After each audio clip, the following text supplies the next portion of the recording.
What's up, guys? We're back in the shop again. We're working on the 84 Trans Am, the red one. Like I said in the previous video, I thought of a engine and transmission combo. I'm gonna go ahead and show that to you. Voila, it's actually in the car. This is the 5.3 4L60 combo that I was gonna put in that 92 GMC Sierra that I ended up not doing. And it's in this car. It fits good. I'm using a set of eBay slider mounts. They're not even painted. They're raw steel right now. This is kind of just a mock-up. It may run and drive in this form. I think I'm gonna get this car running and driving without doing body work and stuff, and then we'll blow the car apart, paint it, and then we'll put everything back together later on. I just kind of want to make it a running and driver right now.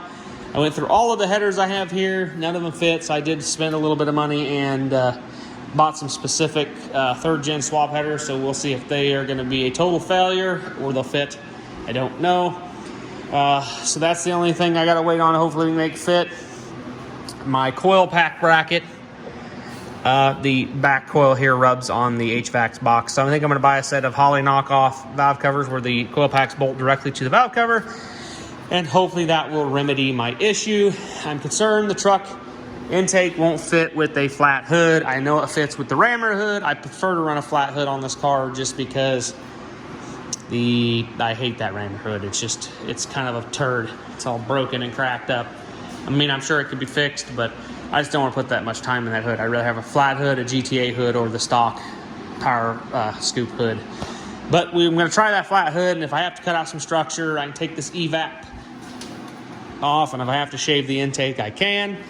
I have a different intake that I'd like to use anyways. This is a returnless style fuel system. I'm going to put a returnable rail. I'm going to modify the factory fuel lines like I did in the white Trans Am for the LT1, and then I'll put an external tank in the back, or not tank, external fuel pump in the back like I did the 84, and that'll be a pretty basic setup. One thing, it's running, like I said, running them slider mounts. It's running the stock T5 transmission cross member right now with a second or another hole drilled in the back to allow it to slide back a little farther. And the drive shafts and everything fits there pretty good. The only problem is I have a two-wheel drive truck tail housing. It doesn't have the provision for the torque arm. So I don't know if you guys have looked up tail housing prices for an F-body, but they're 200, 250 bucks. You can actually almost buy a core F-body V6 transmission for what they're asking out of the tail housing on eBay. It's ridiculous. For a few more dollars, I can buy a UMI cross member with a torque arm relocation bracket built into it. So I think I'm going to run that instead than I can run any two-wheel drive 4L60 that I have. So that is probably the way we're going to go there. That's probably going to be the second most expensive thing on the list besides tires. I want to keep this build as cheap as possible.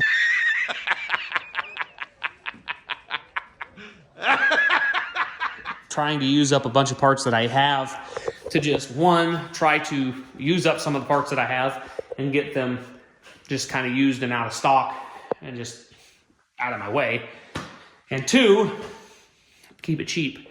So I think we can get it running and driving relatively easy. You just use truck accessories. The truck power steering pump stuff will work great. I think the alternator will be fine. Like I said, getting it under that stock hood might be an issue, but we'll see.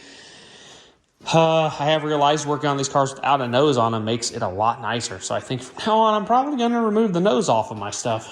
But yeah, I did pull the motor cover off of the wiper motor. I want to go to a newer style wiper like the 88 parts car has. I may use it with the pump in the tank. We'll see if we can't wire that up to make it work instead. I got to remove the electronic spark wiring and just kind of go through and kind of figure out what wires I need here, what wires I need there. Probably going to do intake over here and battery back in like the stock location. I thought of putting the battery over here and then a intake over here. I haven't decided yet. That would actually work easier for the LS stuff because I can use a truck harness or battery cable with the accessory, the block on the side. Or I just build custom battery cables with the leftover wire that I got up here to a battery up here. Haven't decided yet, but thinking possibly over here, I don't know. This stuff will all get pulled out of here. I'd actually wouldn't mind retaining the charcoal canister, but I'm not going to be running this because it's going to interfere with the hood. So don't really need to worry about that too much. But yeah, I got to modify, get the stock wiring kind of gone through and stuff. Gauges for right now I'm not too concerned with. I'll worry about them later on. I'll probably do a speed hut setup like I did in my 84 in this as well, because I really like how they fit and I really like how they look. So anyways, guys, I'm going to quit working on it for tonight, but I think I'm going to cut you guys back on maybe some time lapses of me pulling out some of the wiring and just getting into more of the mock-up stage of getting this all in here. So anyways, guys, hold on and cut you guys back on in 1 second.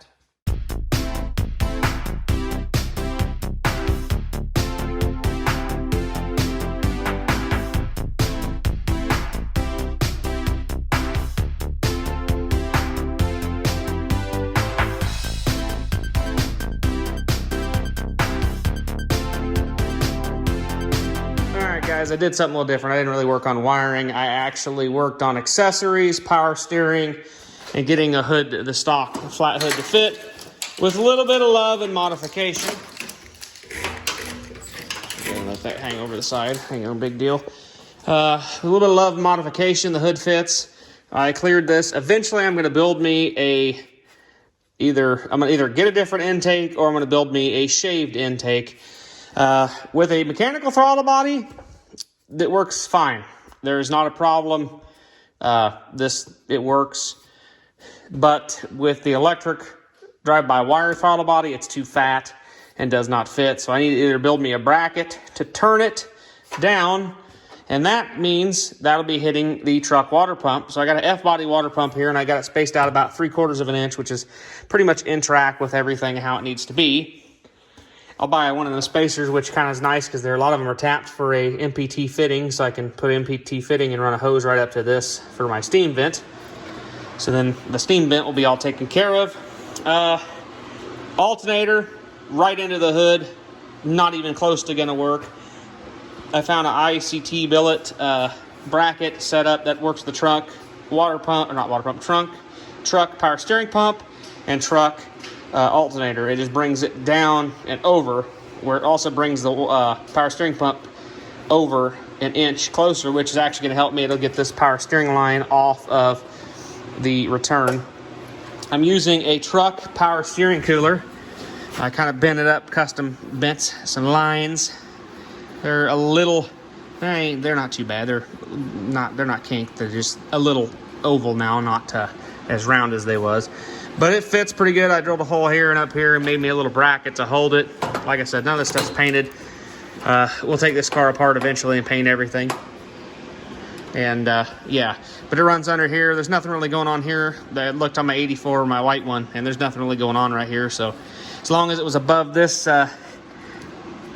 plastic piece here for the piece to come over, it'll be fine. So it'll be right here. Air will blow up through it and keep it cool.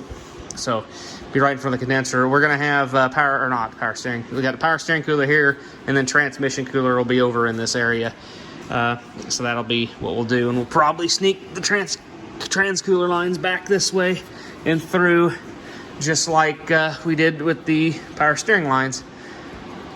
But yeah, they do rub on a few things, but they have split loom on them, so that helps. But yeah, bringing that over an inch will help and give me a lot more room.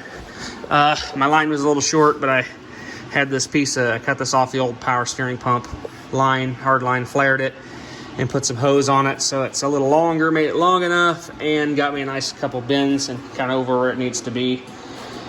I'm thinking aftermarket intake manifold, probably maybe a welded intake. We'll see. I don't know. That would actually work better for me because I can run the aftermarket rails and get the returnless fuel system and run a regulator over here. And then I can just keep my stock hard lines, not even really modify them at all, and then bring my feet up here to the regulator somewhere. I gotta kind of guesstimate because my overflow tank goes here. I'll have to put that back in just to see where it's gonna set. But I can run feed in for the regulator and then return for the regulator because I got a 3/8 feed and a 5/16 return. That's God's big enough for a stock 5.3.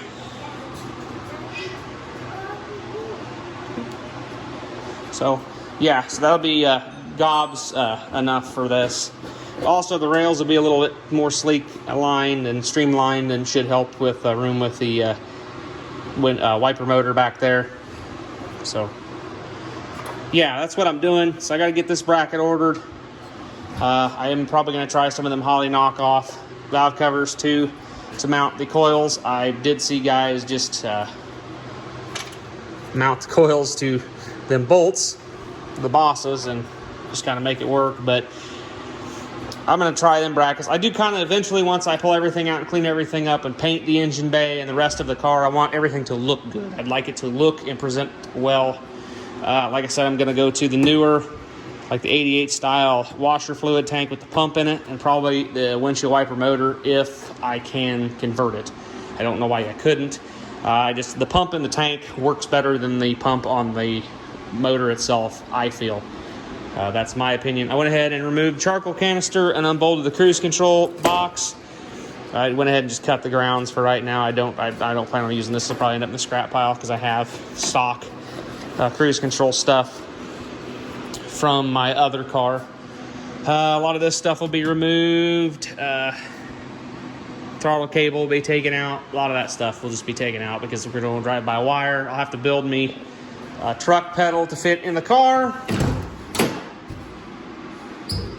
So, that'll be fun and exciting. We'll have to, build a truck pedal. I'll have to pull this cover down and pull the mechanical pedal out, and probably have to modify this back here because it's pretty tight around that. So probably definitely gonna have to modify. That actually hooks to the accelerator pedal. So maybe I should just go with a mechanical throttle body. I don't know. That might be easier in the long run. I can still run the truck intake that way. I do have a truck intake. I'm low on drive-by cable throttle bodies is my problem. I did modify that throttle body here to use the port. So you got that there. Get that bolt in it, which I'm going to cut off and make a plug out of it. But that I can use. And I got like I said, I have two harnesses.